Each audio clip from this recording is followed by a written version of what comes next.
Hello everyone and welcome back to another Outriders video.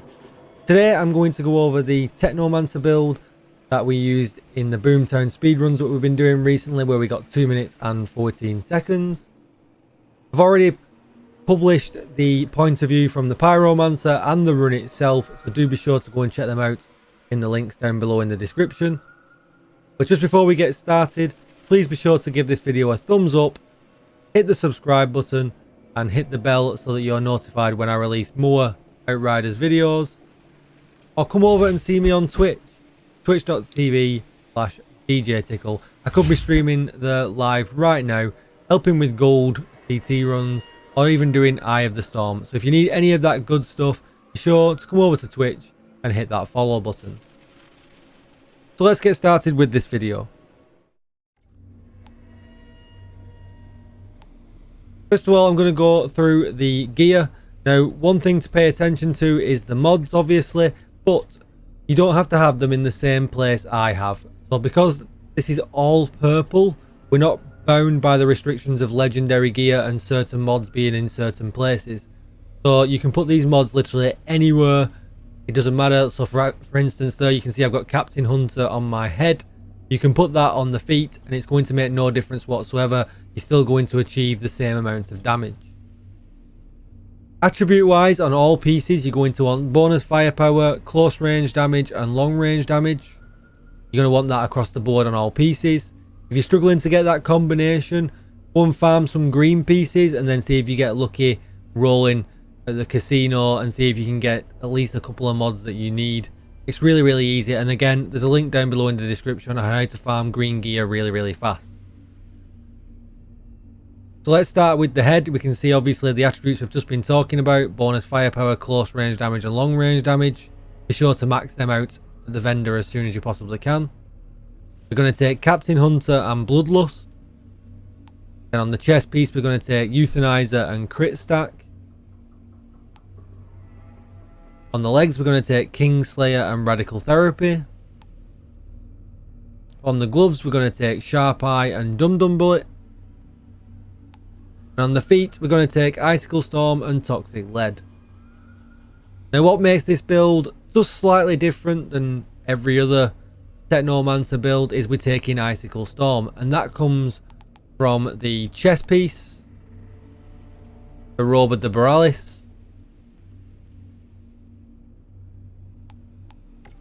and we're going to throw that on there instead of Splash Boost. And that reason why that is really good is in Boomtown all of the enemies are really close together. It works pretty well in Coliseum as well because there's a lot of areas there where they're very close together, but it really does excel in Boomtown.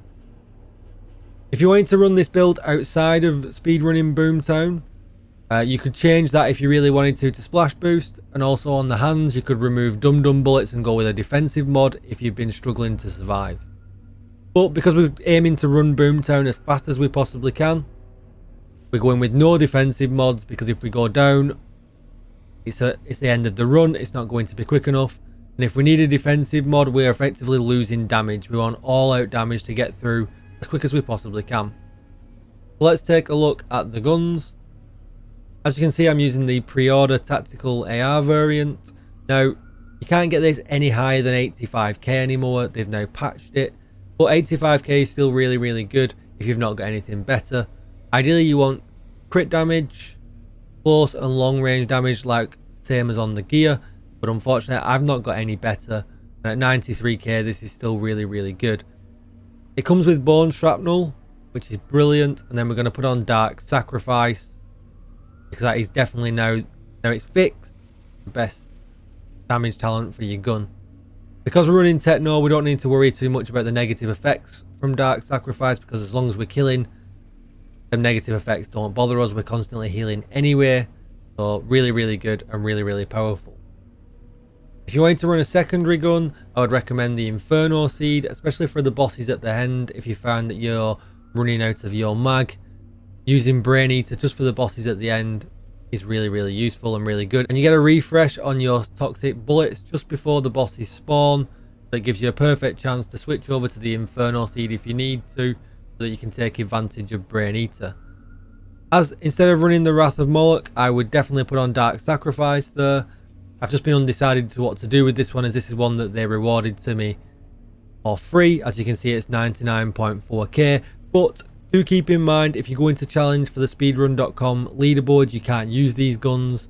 Anything that's been gifted to you has been classed as banned. We cannot use them, so you'll need to use something like this one here. As you can see, I've got an 86.1k one there instead, but I've just got these on because I've been helping people out and it just makes my life easier. Pistol, you can go with absolutely anything you want. I've got this on as a fashion item. I think it looks really, really cool. Next, let's take a look at the skills really quickly. No surprises here whatsoever. Blighted rounds, an absolute necessity. The blighted turret, so that when we throw it out we get a damage boost. And cold snap, again, for icicle storm. We need that now. Basically, you're going to be using that as much as you possibly can. And then over on the class tree, again, I don't think there's any surprises here. The only slight variant is I don't take this node. I think most people do take this node, but we don't need any anomaly power whatsoever. I think it's much more useful to take the cooldown node over here, just to make sure that if you do get in trouble and you lose your rounds, or you need your damage boost from your turret, it's always going to be available. Obviously, during a speed run, if you lose your rounds, it's over. You're not going to be able to compete for the leaderboard. But if you are running this build solo or in a group, not speed running, then that's going to help you out there as well. And that is going to be it. The video you're going to see at the end here is going to be Trolley, my speedrun partner, running his character. So you're not going to see the one you've got on screen here right now, but he's running exactly the same build with exactly the same talent, and it's the run that we got 2 minutes and 14 seconds on Boomtown. So I hope you enjoy that.